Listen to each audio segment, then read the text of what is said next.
టైంకు నారు పోసుకుంటాం. కరెక్ట్ ఆ టైంకు నాటేయాలంటే కూలోళ్ళ దగ్గరికి పోయి అడిగితే ఇవాళ వస్తా, రేపు వస్తా, ఎల్లుండి వస్తా అని 10-15 రోజులు పోస్ట్ పోన్ చేసి వచ్చినాక నీకు 10 ఉంది, 12 ఉంది, మాకు 6,000 ఇస్తే ఎకరాన వస్తాం, ఇయ్యం ఇది పొలం ఎక్కువ ఉన్నదని ఇలాంటి గొడవలు చేసి రోజులు పోస్ట్ పోన్ చేసి ఇబ్బంది పెట్టేది. దానివల్ల ఇప్పుడు ఏ రిస్క్ లేదు, చేతనైనంత వేసుకుంటాం, తెల్లారి మళ్ళీ కింద వేసుకుంటాం. రాలో యూట్యూబ్ మిత్రులందరికీ నమస్కారం. ఇక్కడ వరంగల్ జిల్లా వర్ధనపేట మండలంలో ఒక రైతు రాలో వరి నాటు వేసే మిషన్ని తీసుకొని నాటు వేస్తారు. ఒకప్పుడు 10 ఎకరాల వరకు కౌలు చేసేవారు, ఇప్పుడు మిషన్ తీసుకొని 30 ఎకరాలు కౌలు చేస్తున్నారు. ఏ విధంగా నాటు వేస్తున్నాడో ఆయన మాటల్లో తెలుసుకుందాం. సార్ నమస్కారం. సార్ నమస్తే. మీ పేరేం పేరు? మా పేరు రామూర్తి అండి. ఎన్ని సంవత్సరాల క్రితం తీసుకున్నారు మిషన్ని? దీన్ని తీసుకొని 2వ క్రాప్కి వస్తుంది ఇప్పుడు. అంటే ఎట్లా కంపెనీకి వెళ్ళి ఎవరిని అడిగి తెలుసుకున్నారు? ఏ విధంగా వెళ్ళారు కంపెనీకి? మేము ఇంతకుముందు 10 ఎకరాలు నాటు పెట్టుకునేది. దాని తర్వాత రోజు గడుస్తుంటే కూలోళ్ళ ఇబ్బంది తట్టుకోలేక టీవీలలో, యూట్యూబ్లలో చూసి రాలో కంపెనీ సంప్రదించి ఆ మిషన్ తీసుకుంటే మాకు సేఫ్గా నాటు పడుతుందని దాన్ని తీసుకున్నాము. దాని ద్వారా మేము 10 ఎకరాలు పోను ఇంకొక 30 ఎకరాలు కౌలు తీసుకొని దాన్ని యథావిధిగా వాడుకుంటున్నాము. దాంతో మాకేం ఇబ్బంది అనిపిస్తలేదు. కాకపోతే టైం టు టైం మెయింటైన్ చేసుకోవాలి. ఆ మెయింటైన్ చేసుకొని దాని ప్రకారంగా నాటేసుకుంటే ఏ ఇబ్బంది ఉండదు. దున్నడం కూడా వీల్స్ బండ్లతోటి దున్నొద్దు, కేవలం రోడ్డు వేటర్తోటి కొట్టుకోవాలి. సాలిరువాలు కొట్టి ఒడ్డరం తీసి పెట్టుకుంటే మనకు ఎక్కువ శాతం దిగబడదు, దానివల్ల మనకు ఇబ్బంది ఉండదు. ఇప్పుడైతే నాకు కూలోళ్ళతోటి ఇబ్బంది లేకుండా జరుగుతుంది. మేము టైం టు టైం నాటేసుకుంటాను. రాలో కంపెనీ వాళ్లకు ధన్యవాదాలు చెప్పుకుంటున్నా.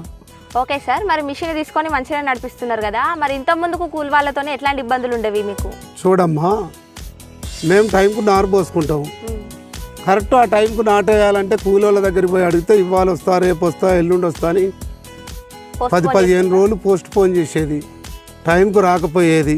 వీడికి వచ్చిన తర్వాత పొలం దగ్గరికి వచ్చినాక నీకు 10 ఉంది, 12 ఉంది, మాకు 6,000 ఇస్తే ఎకరాన వస్తాం, లేకపోతే మాకు వేరే వాళ్ళని పెట్టుకో, మేము వెయ్యం ఇది పొలం ఎక్కువ ఉన్నదని ఇలాంటి గొడవలు చేసి రోజులు పోస్ట్ పోన్ చేసి ఇబ్బంది పెట్టేది. దానివల్ల ఇప్పుడు ఏ రిస్క్ లేదు, చేతనైనంత వేసుకుంటాం, తెల్లారి మళ్ళీ కింద వేసుకుంటాం. ఒకవేళ ఇది నడవలేదు, అది కాలేదనుకుంటే ఇవాళ కాకపోతే రేపు వేసుకుంటాం. దానికేం వెనకకు వచ్చేది అయితే కాదు కదా. అలా అయితే మాకు యూజ్ అవుతుంది, మేము నడుపుకోగలుగుతున్నాం.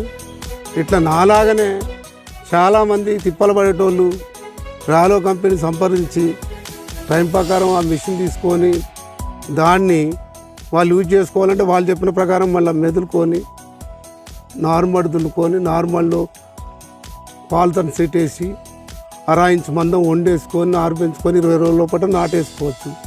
దానికేం పరాకు లేదు, పర్ఫెక్ట్గా మిషన్ కూడా నడుస్తుంది. ఓకే సార్, మీరు 30 ఎకరాలు కౌలు చేస్తామంటున్నారు కదా, ఒక రోజుకు ఎన్ని ఎకరాల వరకు వేస్తున్నారు?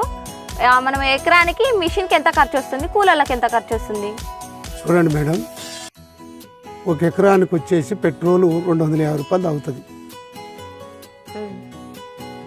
పరిమితంగా డైలీ. దాన్ని టైం ప్రకారంగా పొద్దున 10 నుంచి 6 గంటల దాకా నాటేసుకున్నట్టు ఏది ఉంటే 600 రూపాయలు ఖర్చు వస్తుంది ఎకరానికి. 1 ఎకరానికి అంటే 1 ఎకరానికి కాదు, టోటల్గా 3 ఎకరాలు వేయగలిగితే.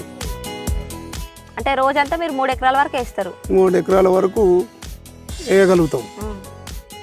ఒకవేళ దిగబడి కొంచెం సతాయించింది అనుకో, అక్కడ 2.5-2 ఎకరాల వరకు పూర్తి చేస్తాం. మేము కూలీలతోటి నాటేసినప్పుడు 1 ఎకరానికి వచ్చేసి 5,500 రూపాయలు పడేది మాకు. టోటల్గా 3 ఎకరాలు నాటేస్తే 17,500 రూపాయలు మా జేబుగుంట కట్టవలసి వచ్చేది.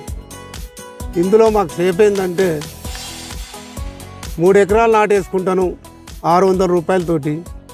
కొత్తగా మీరు మిషన్ తీసుకున్నప్పుడు మిషన్ గురించి ఎటువంటి అవగాహన లేదు కదా సార్ మీకు, మరి ఏ విధంగా అవగాహన కల్పించారు మీకు? చూడండి మేడం, రాలో కంపెనీ వాళ్ళ దగ్గర మేము మిషన్ తీసుకునేటప్పుడే వాళ్ళను మిషన్ గురించి మాకు అవగాహన లేదు కదా అని అడిగినప్పుడు వాళ్ళనే ఎంప్లాయీ పంపించారు. అక్కడి నుంచి నారు పోసే విధానము, మిషన్ నడిపించే విధానము వాళ్ళే వచ్చి మాకు చూపించి నడిపించి మేము దాని మీద అవగాహన వచ్చేదాకా కూడా వాళ్ళే చూసుకున్నారు. ఆ తర్వాత ఏదైనా పార్ట్స్ పోయినా దాని ఏదైనా రిపేర్ వచ్చినా వాళ్ళకి ఫోన్ చేయగానే వాళ్ళు వచ్చి ఇమ్మీడియట్గా చేసిపోతున్నారు. దీనివల్ల మాకు ఇబ్బంది ఏం లేదు. ఓకే సార్, రాలో మిషన్ గురించి ఎవరైనా రైతులు అడిగితే వాళ్ళకి మీరు ఇచ్చే సలహా ఏమిటి సార్ కొత్తగా తీసుకునే వాళ్ళకి? మమ్మల్ని అడిగేది ఉంటే కొత్తగా తీసుకునే వాళ్ళు మమ్మల్ని ఇక మిషన్ గురించి నాటు గురించి మమ్మల్ని అడిగేది ఉంటే మాకు తెలిసిన విధానం అంతా వాళ్ళకి చెప్పేస్తాం. పర్వాలేదు, ఈ మిషన్ తీసుకున్న వాళ్ళకి ఏమి ఇబ్బంది లేదు. కూలోళ్ళను ఇబ్బంది పడిన దానికన్నా దీంతో మనం కరెక్ట్ టైం టు టైం నాటేసుకోవచ్చు. కూలి అవ్వని బతిలాడి ఇవాళ 20 ఇస్తా, 10 ఇస్తా, 30 ఇస్తా, ఇవాళ వస్తావా రేపు వస్తావా అని బతిలాడిన దానికన్నా మన చేతిలో కాని పని మనం చేసుకోవచ్చు ఎప్పుడు పడితే అప్పుడు. ఇలా ట్రాక్టర్ ఉంది, ఎప్పుడు మడి పడితే అప్పుడు దున్నుకుంటాను. సొంత ట్రాక్టర్ ఉన్నాడు, మరి కిరాయి ట్రాక్టర్ ఉన్నాడు, కిరాయికి పిలిచేటోడు ఇవాళ రమ్మంటే రేపు వస్తాడు, రేపు రమ్మంటే ఎల్లుండి వస్తాడు. ఇది మన చేతులు ఉంటే మనం ఎప్పుడైనా అప్పుడు వేసుకోవచ్చు. అందువల్లనే ఇట్లాంటిది ఇంకా చాలామంది రైతులు తీసుకున్నా ఏ ఇబ్బంది ఉండదు. ఓకే, ఇప్పుడు రామ్మూర్తి గారి మాటల్లో విన్నారు కదా, ఎవరైనా రైతులు రాలో మిషన్ కావాలనుకుంటే కింద స్క్రోలింగ్ అవుతున్న నెంబర్కి కాల్ చేసి ఆఫీస్ను సంప్రదించండి. మా ఛానల్ని షేర్ చేయండి, లైక్ చేయండి, సబ్స్క్రైబ్ చేయండి, అలాగే బెల్ ఐకాన్ కూడా కొట్టండి. ధన్యవాదాలు.